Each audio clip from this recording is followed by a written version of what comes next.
예수님께서 부활하셨습니다. 할렐루야. 예, 우리 예수님의 부활을 축하하고 마음껏 자랑하는 우리들의 삶이 되기를 축원합니다. 우리는 이 부활절을 영어로 인사할 때에 전에도 말씀드렸습니다만 해피 이스터라고 많이 말을 합니다.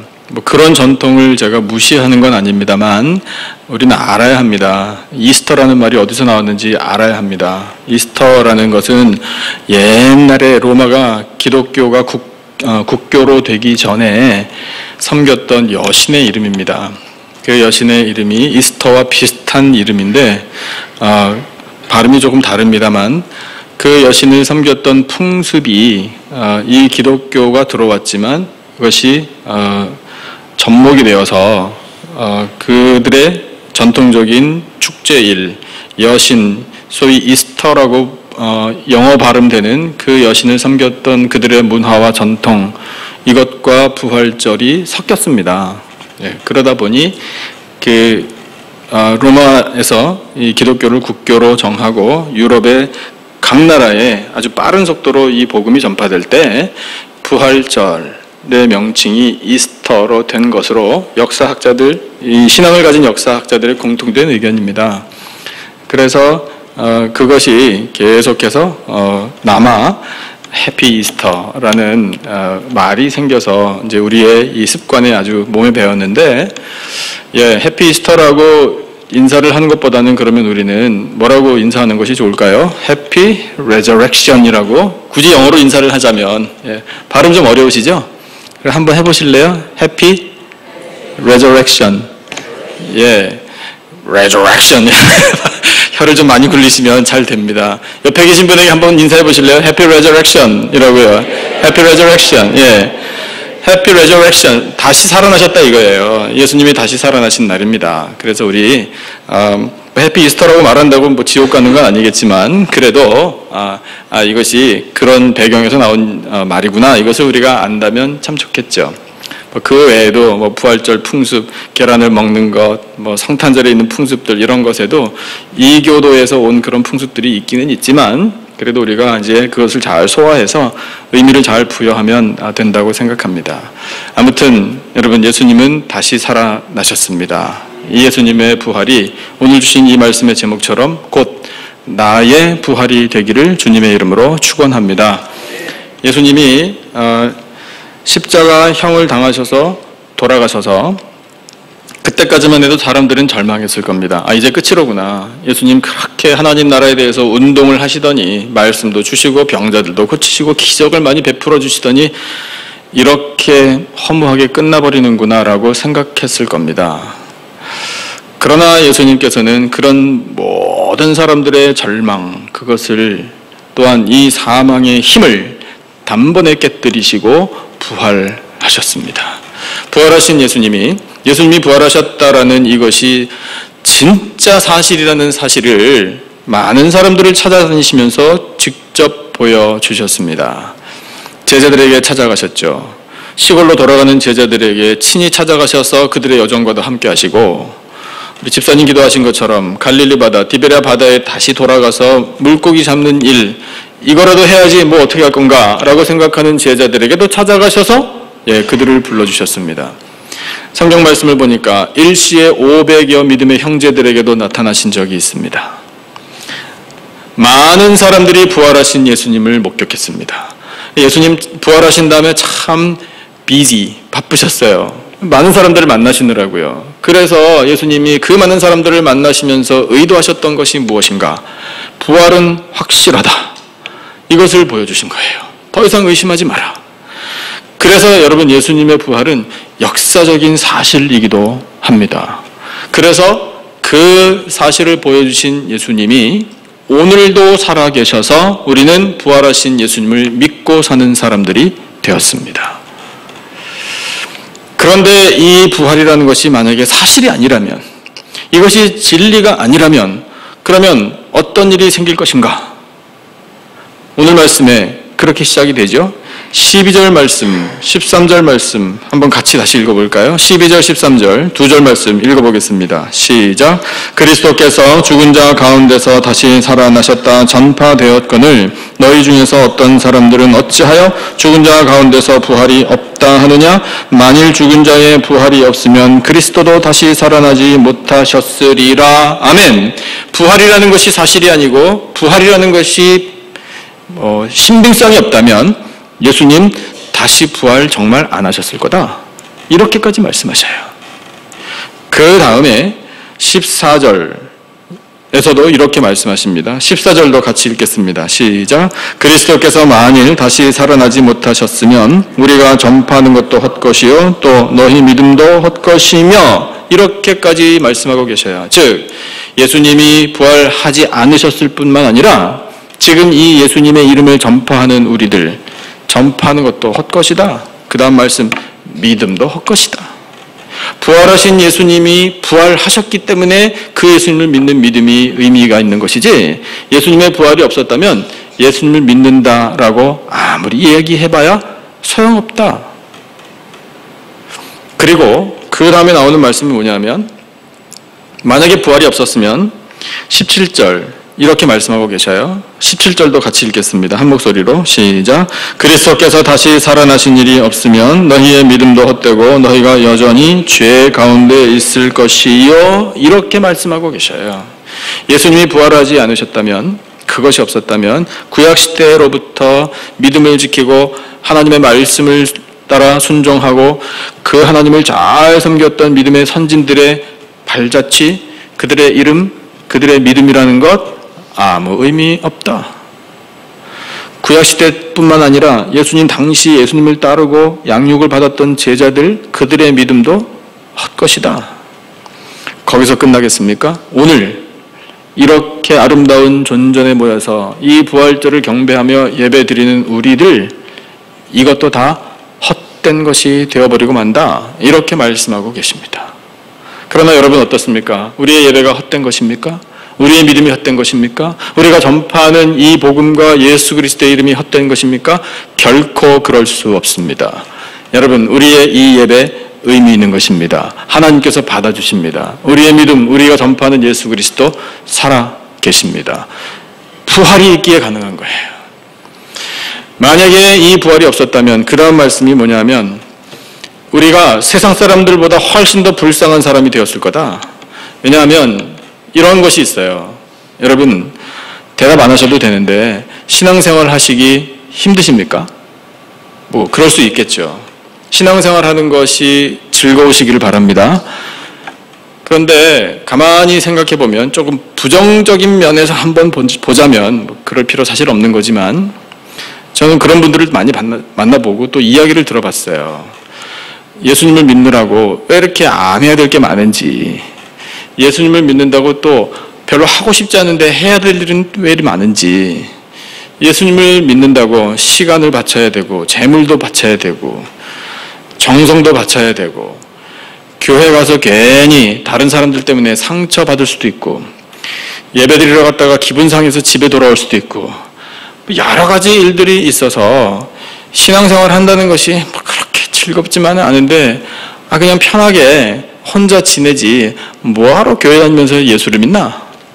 라고 말씀하시는 분들이 계실 것 같으세요? 안 계실 것 같으세요? 계시더라고요. 예, 참 답답하더라고요. 그런 분들을 위해서 기도하고 또 도와드리는 것이 또 목회자의 할 일이긴 합니다만 만약에 그런 생각이 있다면 여러분 그렇잖아요. 그렇게 자기 무언가를 희생하면서 예수님 부활하지도 않으셨는데 살아있는 종교도 아닌 그런 종교를 붙들고 산다고 무슨 유익이 있으며 이 믿음을 갖지 않은 사람들과 비교해 볼 때 더 나은 것이 뭐가 있겠습니까? 그런데 여러분 어떻습니까? 우리는 이 부활하신 예수님을 믿기에 세상 어떤 사람들보다 훌륭한 사람이 된 줄로 믿습니다. 우리는 이 부활하신 예수님으로 말미암아 누구도 갖지 못한 영적인 특권을 가지고 있는 사람들입니다. 여러분 그 특권을 주신 우리 하나님 앞에 무한 감사와 영광을 돌리시기를 축원합니다. 우리 이제 불쌍한 사람 아니에요. 우리 자랑스러운 하나님의 백성들이고요. 정말 자랑스러운 하나님의 자녀여 부활신앙을 가진 사람들인 줄로 믿습니다. 그것이 예수님의 부활 덕분에 이루어진 일이에요. 그러면 그런 영적인 자부심과 그 긍지를 가진 우리들은 이제 뭘 해야 될까요? 세상에 나가서 전해야죠. 이것을 만나는 사람들에게 전파해야 합니다. 전파하는 부활의 증인들이 다 되시기를 축원합니다. 예수님의 부활에 대해서 우리에게 확신을 심어주시는 말씀이 이제 그 다음에 나와요. 20절부터 시작이 됩니다. 20절 우리 함께 읽어볼까요? 한 목소리로 시작. 그러나 이제 그리스도께서 죽은 자 가운데서 다시 살아나사 잠자는 자들의 첫 열매가 되셨도다. 아멘. 여러분 잘 아시는 말씀을 오늘 또 반복할 수밖에 없어요. 왜냐하면 평생에 듣던 말씀 또 들려주시오. 우리 찬송하잖아요. 첫 열매라는 이 단어가 내포하는 것이 뭘까요? 첫 열매. 그러면 두 번째 열매, 세 번째 열매, 네 번째 열매, 그 다음에 계속해서 열매가 줄줄이 따라온다 이 뜻입니다. 예수님께서 맺으신 부활이 첫 부활의 열매입니다. 그러면 그 다음에 부활의 열매를 맺을 사람들이 과연 누구인가? 이것을 말씀에서 가르쳐 주시는데 23절이에요. 여러분 23절을 가슴에 새기시길 바랍니다. 23절 한 목소리로 읽겠습니다. 시작. 그러나 각각 자기 차례대로 되리니 먼저는 첫 열매인 그리스도요 다음에는 그가 강림하실 때에 그리스도에게 속한 자요. 24절 처음에 그 후에는 마지막이니 이렇게 설명하고 계셔요. 첫 번째 열매, 야구 경기로 따지자면 첫 번째 안타, 안타가 홈런입니다. 이 첫 번째 홈런을 치신 분이 예수님이에요.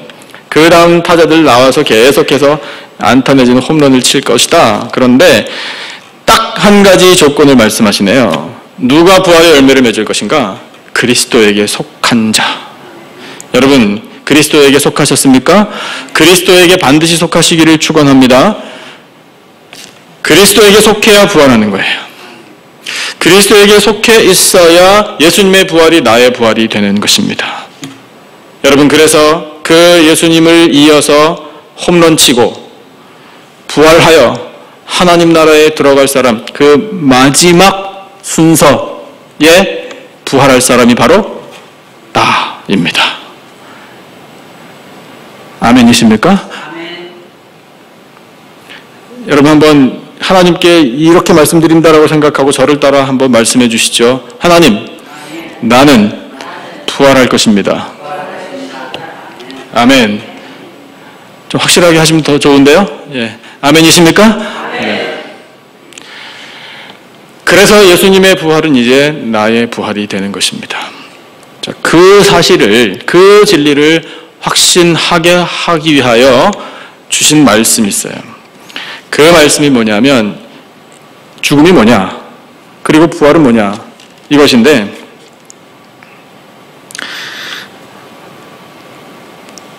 18절 말씀, 19절 말씀, 두 절 말씀을 같이 읽어보겠습니다. 18절, 19절 두 절 말씀 다 같이 한 목소리로 시작. 또한 그리스도 안에서 잠자는 자도 망하였으리니 만일 그리스도 안에서 우리가 바라는 것이 다만 이 세상의 삶뿐이면 모든 사람 가운데 우리가 더욱 불쌍한 자이리라 이렇게 말씀하시잖아요. 자, 여기에서 잠자는 자라는 표현이 있습니다. 여러분 우리가 예수님의 부활이 나의 부활인 줄로 믿고 살려면 죽음과 부활이 무엇인지 이 실체를 알아야 되는데 그 실체를 설명하시는 말씀이 바로 잠자는 것이에요.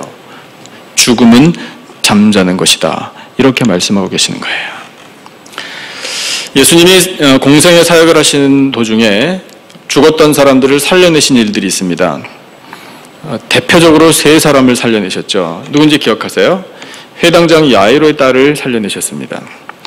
야이로의 집에 당도하셨을 때 예수님께서 이렇게 말씀하셨습니다. 사람들이 굉장히 시끄럽게 울기도 하고 떠들고 있었거든요.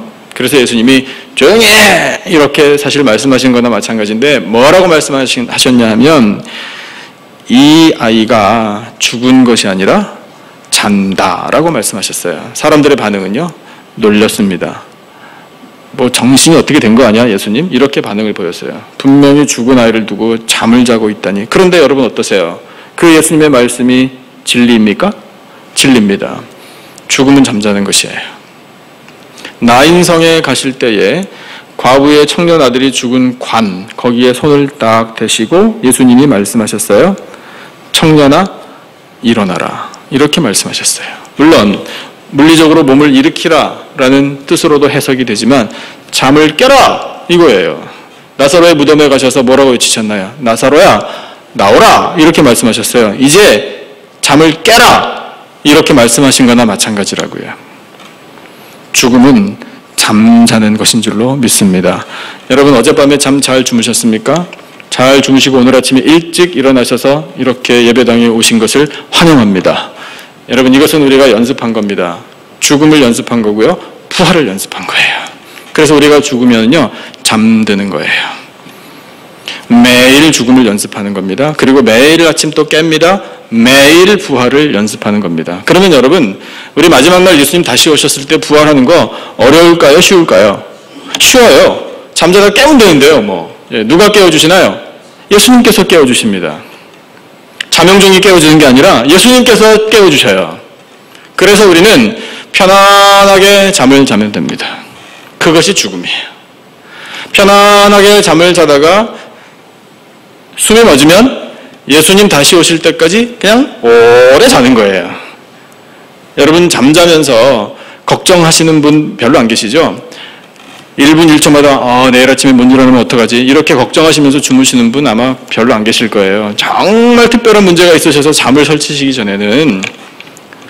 그래서 우리가 잠을 자면서 아이고 예수님 언제 오실라나 걱정할 필요가 없는 거예요. 예수님 오시는 때는 예수님 소관입니다.